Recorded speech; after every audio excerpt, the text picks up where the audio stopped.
Nick, this is the last time I'm going to say it. You have to kill Aileen Wournos because she'll kill again.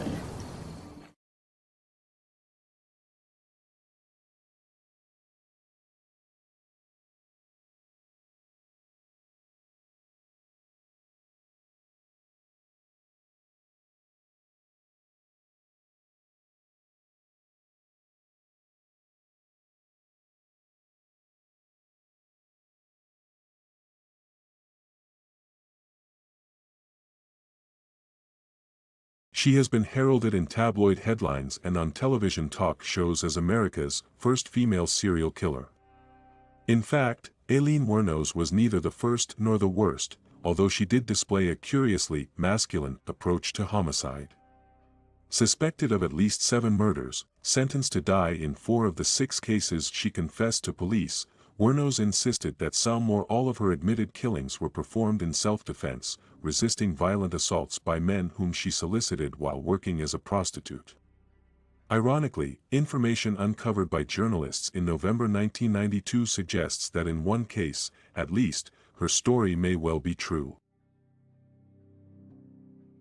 America's future media monster was born Aileen Pittman in Rochester, Michigan, on February 29, 1956. Her teenage parents separated months before she was born, father Leo Pittman moving on to serve time in Kansas and Michigan mental hospitals as a deranged child molester. Mother Diane Pratt recalls Aileen and her older brother Keith as crying, unhappy babies, and their racket prompted her to leave them with her parents in early 1960. On March 18 of that year, maternal grandparents Lauri and Britta Wuornos legally adopted the children as their own. Aileen's childhood showed little improvement from there. At age 6 she suffered scarring facial burns while she and Keith were setting fires with lighter fluid. Aileen later told police that she had sex with Keith at an early age, but acquaintances doubt the story and Keith is unable to speak for himself, having died of throat cancer in 1976. At any rate, Aileen was clearly having sex with someone, for she turned up pregnant in her 14th year, delivering her son at a Detroit maternity hospital on March 23, 1971. Grandmother Britta died on July 7, and although her death was blamed on liver failure, Diane Pratt suspected her father of murder, claiming he threatened to kill Aileen and Keith if they were not removed from his home. In fact, they became wards of the court, Aileen soon dropping out of school to work the streets full-time, earning her way as a teenage hooker, drifting across country as the spirit moved her. In May 1974, using the alias Sandra Kretsch, she was jailed in Jefferson County, Colorado, for disorderly conduct, drunk driving, and firing a .22 caliber pistol from a moving vehicle. Additional charges of failure to appear were fled when she skipped town ahead of her trial. Back in Michigan on July 13, 1976, Aileen was arrested in Antrim County for simple assault and disturbing the peace after she lobbed a cue ball at a bartender's head. Outstanding warrants from Troy, Michigan, were also served on charges of driving without a license and consuming alcohol in a motor vehicle. On August 4, Aileen settled her debt to society with a $105 fine.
The money came, at least indirectly, from her brother. Keith's death on July 17 surprised her with a life insurance payment of $10,000, squandered within 2 months on luxuries including a new car, which Aileen promptly wrecked. In late September, broke again, she thumbed a ride to Florida, anxious to sample a warmer climate, hoping to practice her trade in the sun. It was a change of scene, but Aileen's attitude was still the same, and she inevitably faced more trouble with the law. On May 20, 1981, Wuornos was arrested in Edgewater, Florida, for armed robbery of a convenience store. Sentenced to prison on May 4, 1982, she was released 13 months later, on June 30, 1983. Her next arrest, on May 1, 1984, was for trying to pass forged checks at a bank in Key West. On November 30, 1985, named as a suspect in the theft of a pistol and the Muni. Tie-in in Pasco County, Aileen borrowed the alias Lauri from an aunt in Michigan. 11 days later, the Florida Highway Patrol cited Grody for driving without a valid license. On January 4, 1986, Aileen was arrested in Miami under her own name, charged with auto theft, resisting arrest, and obstruction by false information. Police found a .38 caliber revolver and a box of ammunition in the stolen car. On June 2, 1986, Volusia County deputies detained Lauri for questioning after a male companion accused her of pulling a gun in his car and demanding $200. In spite of her denials, Aileen was carrying spare ammunition on her person, and a .22 pistol was found beneath the passenger seat she occupied. A week later, using the new alias Susan Blahovec, she was ticketed for speeding in Jefferson County, Florida. The citation includes a telling observation: attitude poor. Thinks she's above the law. A few days after that incident, Aileen met lesbian Tyria Moore in a Daytona gay bar. They soon became lovers, and while the passion faded after a year or so, they remained close friends and traveling companions, more or less inseparable for the next 4 years. On July 4, 1987, police in Daytona Beach detained Tina Moore and Susan Blahovec for questioning, on suspicion of slugging a man with a beer bottle.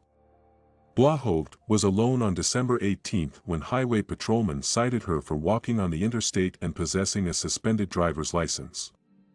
Once again, the citation noted attitude poor, and Susan proved it over the next 2 months with threatening letters mailed to the circuit court clerk on January 11 and February 9, 1988. A month later, Wuornos was trying a new approach and a new alias. On March 12, 1988, Cammie Marsh Green accused a Daytona Beach bus driver of assault, claiming he pushed her off his bus following an argument. Tyria Moore was listed as a witness to the incident. On July 23, a Daytona Beach landlord accused Moore and Susan Blahovec of vandalizing their apartment, ripping out carpets, and painting the walls dark brown without his approval. In November 1988, Susan Blahovec launched a 6-day campaign of threatening calls against a Zephyrhills supermarket, following an altercation over lottery tickets. By 1989, Aileen's demeanor was increasingly erratic and belligerent. Never one to take an insult lightly, she now went out of her way to provoke confrontations, seldom traveling without a loaded pistol in her purse. She worked the bars and truck stops, thumbing rides to snag a trick when all else failed, supplementing her prostitute's income with theft when she could. Increasingly, with Moore, she talked about the many troubles in her life and a yearning for revenge. Richard Mallory, a 51-year-old electrician from Palm Harbor, was last seen alive by co-workers on November 30, 1989. His car was found abandoned at Ormond Beach the next day, his wallet and personal papers scattered nearby, along with several condoms and a half-empty bottle of vodka. On December 13, his fully dressed corpse was found in the woods northwest of Daytona Beach, shot 3 times in the chest with a .22 pistol. Police searching for a motive in the murder learned that Mallory had been divorced 5 times, earning a reputation as a heavy drinker who was very paranoid and very much into porno and the topless bar scene. A former employee described him as mental, but police came up empty in their search for a criminal record. They could find nothing dirty on the victim, finally concluding that he was just a paranoid womanizer. The investigation was stalled at that point on June 1, 1990, when a nude John Doe victim was found, shot 6 times with a .22 and dumped in the woods 40 miles north of Tampa. By June 7, the corpse had been identified from dental records as 43-year-old David Spears, last seen leaving his Sarasota workplace on May 19. Spears had planned to visit his ex-wife in Orlando that afternoon, but he never made it. Ironically, his boss had spotted the dead man's missing pickup truck on May 25, parked along I-75 south of Gainesville, but there the trail went cold. By the time Spears was identified, a third victim had already been found. Charles Carskadden, age 40, was a part-time rodeo worker from Boonville, Missouri, missing since May 31. He had vanished somewhere along I-75, en route to meet his fiancée in Tampa, his naked corpse found 30 miles south of the Spears murder site on June 6. Carskadden had been shot 9 times with a .22 caliber weapon, suggesting a pattern to officers who still resisted the notion of a serial killer at large. On June 7, Carskadden's car was found in Marion County, a .45 automatic and various personal items listed as stolen from the vehicle. Peter Seams, a 65-year-old merchant seaman turned missionary, was last seen on June 7, 1990, when he left his Jupiter, Florida, home to visit relatives in Arkansas. Seams never arrived, and a missing person report was filed with police on June 22. No trace of the man had been found by July 4 when his car was wrecked and abandoned in Orange Springs, Florida. Witnesses described the vehicle's occupants as 2 women, one blonde and one brunette, providing police sketch artists with a likeness of each. The blonde was injured and bleeding. Police lifted a bloody palm print from the vehicle's trunk. Eugene Burress, age 50, left the Ocala sausage factory where he worked to make his normal delivery rounds on July 30, 1990. A missing person report was filed when he had not returned by 2 a.m. the next day, and his delivery van was found 2 hours later. On August 4, his fully dressed body was found by a family picnicking in the Ocala National Forest. Burress had been shot twice with a .22 caliber pistol in the back and chest. Nearby, police found his credit cards, business receipts, and an empty cash bag from a local bank. 56-year-old Dick Humphreys was a retired Alabama police chief, lately employed by the Florida Department of Health and Rehabilitative Services to investigate child abuse claims in Ocala. His wife reported him missing when he failed to return home from work on the night of September 11, 1990, and Humphreys was found the next day in an undeveloped subdivision, shot 7 times with a .22 pistol, his pants pockets turned inside out. On September 19, his car was found abandoned and stripped of license plates behind a defunct service station in Live Oak. Impounded on September 25, the car was not traced to Humphreys until October 13, the same day his discarded badge and other personal belongings were found in Lake County, 70 miles southeast of the murder scene. Victim number 7 was 60-year-old Walter Antonio, a trucker from Merritt Island who doubled as a reserve police officer for Brevard County. Found in the woods northwest of Cross City on November 19, 1990, he had been shot 3 times in the back and once in the head. Antonio was nude but for socks, his clothes later found in a remote area of neighboring Taylor County. His car, meanwhile, was found back in Brevard County on November 24. Police determined that Antonio's killer had stolen a distinctive gold ring along with his badge, nightstick, handcuffs, and flashlight. By that time, journalists had noted the obvious pattern detectives were reluctant to accept, and media exposure forced authorities to go public with their suspect sketches on November 30, 1990. Over the next 3 weeks, police retained 4 Saloiden Fries movements were traced through motel receipts, detectives learning that Blahovec also liked to call herself Lauri Grody and Cami Marsh Green. Fingerprint comparisons did the rest, naming Blahovec/Grody/Green as Aileen Wournos, placing her at the scene where Peter Siems's car was wrecked in July, but it still remained for officers to track the women down. Meanwhile, Cami Green was busy pawning items stolen from her victims and pocketing some extra cash. On December 6, she pawned Richard Mallory's camera and radar detector in Daytona, moving on to Ormond Beach with a box of tools stolen from David Spears. She also left a thumbprint behind in Ormond Beach, identical to that of Lauri Grody. The next day, in Volusia County, Green pawned Walter Antonio's ring, later identified by his fiancée and the jeweler who sized it. With mug shots and a list of names in hand, it was a relatively simple matter to trace Aileen Wournos, though her ruthless lifestyle delayed the arrest for another month. On January 9, 1991, she was seized at the Last Resort, a biker bar in Harbor Oaks, detained on outstanding warrants for Lauri Grody, while police finished building their murder case. A day later, Tyria Moore was traced to her sister's home in Pennsylvania, where she agreed to help police. Back in Florida, detectives arranged a series of telephone conversations between Moore and Wournos. Tyria begged Aileen to confess for Moore's sake and spare her from prosecution as an accomplice. One conversation led police to a storage warehouse Aileen had rented, a search revealing tools stolen from David Spears, the nightstick taken from Walter Antonio, another camera, and an electric razor belonging to Richard Mallory. On January 16, 1991, Wournos summoned detectives and confessed to 6 killings allegedly performed in self-defense. She denied killing Peter Siems, whose body was still missing, and disclaimed any link to the murder of a John Doe victim shot to death with a .22 caliber weapon in Brooks County, Georgia, and found in an advanced state of decay on May 5, 1990. No charges were filed in that case. "I shot him, 'cause to me it was like a self-defending thing," she told police, "became I felt if I didn't shoot him and I didn't kill him, first of all. If they survived, my ass would be gettin' in trouble for attempted murder, so I'm up Schitt's Creek on that one anyway, and if didn't kill em, you know, of course, I mean I had to kill em, or, it's like retaliation, too.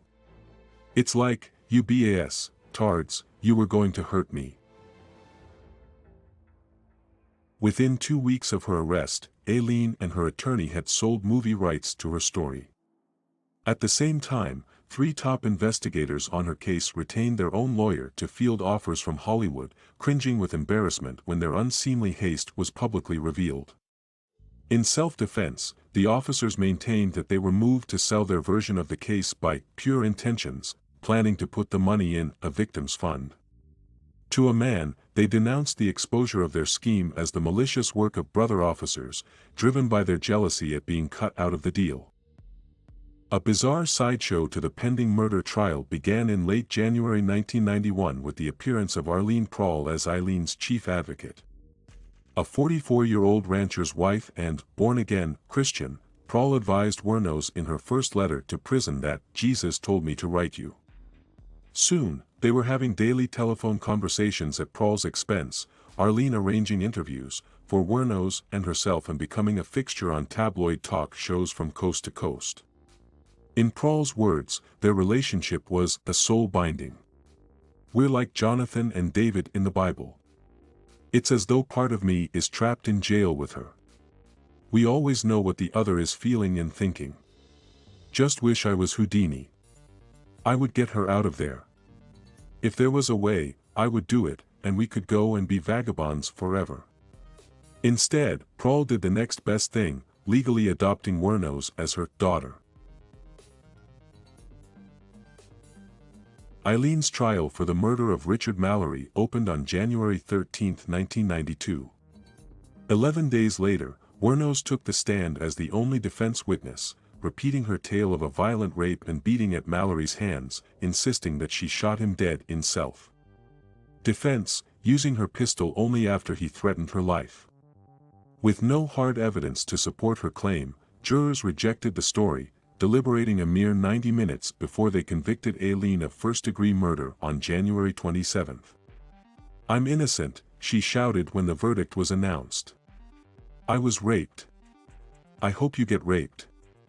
Scumbags of America." The jury recommended death on January 29, and the following day Aileen was formally sentenced to die. In April, she pled guilty to the murders of victims Burress, Humphreys, and Spears, with a second death sentence imposed on May 7, 1992. Around the same time, Aileen offered to show police where the corpse of Peter Seams was hidden near Beaufort, South Carolina. Authorities flew her to the Piedmont state, but nothing was found at the designated site, Daytona police insisting that Wuornos created the ruse to get a free vacation from jail.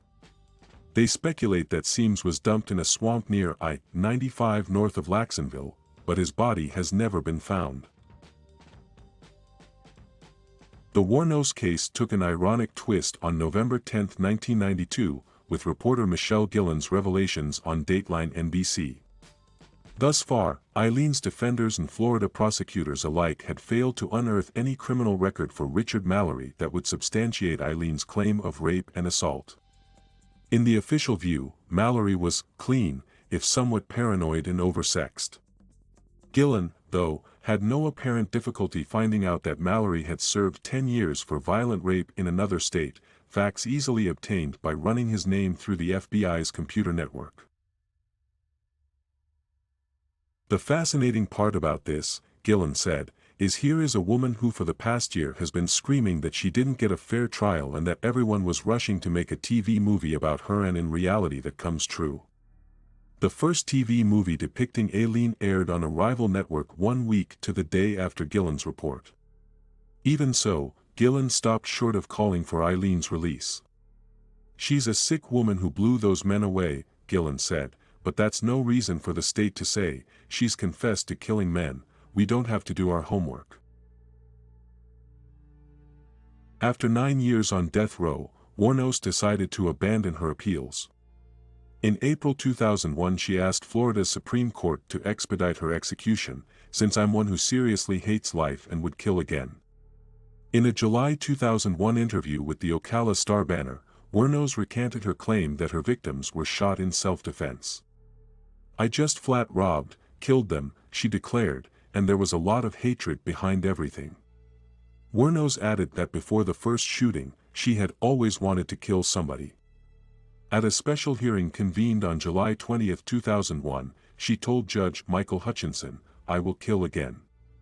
I've got hate crawling through my system. There is no point in sparing me. I'm a waste of the taxpayers' money." Hutchinson deemed Wuornos competent, and the state Supreme Court approved the inmate's decision to fire her attorneys on April 1, 2002. Wuornos was executed by lethal injection 6 months later, on October 9, 2002.